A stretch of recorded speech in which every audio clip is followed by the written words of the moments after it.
আমাদের সিরাজুল কাইয়াম, আজাদ মন্ডল, আমাদের হাসান কবির সবার অনেক আমাদের পৌর নির্বাহী বোর্ডের অনেক সদস্য আছে এবং আজকে যারা আমাদের মহিলা দলের জেলা নেত্রী, পৌর নেত্রী এবং আজকে যারা যোগদান করতে আছে বেশিরভাবে মুক্তিযোদ্ধা, শিক্ষক এবং ব্যবসায়ী। আমাদের সাথে সবার একটা মানে আত্মার সম্পর্ক, কেউ কিন্তু কারো বাইরে না, আত্মার এবং আত্মীয়তার সম্পর্ক আছে। আমরা শ্রীপুরের রাজনীতিতে আমরা কোনোদিনই কিন্তু কোনো রকম বিভিন্ন জায়গায় বড় বড় নেতা বা বিভিন্ন ছাত্র সংগঠন আমরা করেছি।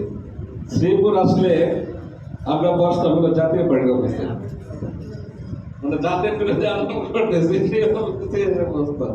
তা আসলে আমরা এটার বসার সবচেয়ে শ্রীপুরে কিন্তু সন্ত্রাসটা আসছে অনেক পরে, খারাপ বিষয়গুলি আসছে অনেক। গত 18 বছরের জন্য তারা দেখছে যে ভোটের মাধ্যমে ক্ষমতায় থাকা যাবে না, এই রাজনীতিটা কিন্তু খারাপ পথে পরিচালিত হয়েছে। এখন এই যে আজকে উন্নয়নের কথা বলেন, শুধু আমি দেখছি যে শুধু যদি দুর্নীতিটা বন্ধ থাকে তাহলে উন্নয়ন মানে উন্নয়ন থাকে।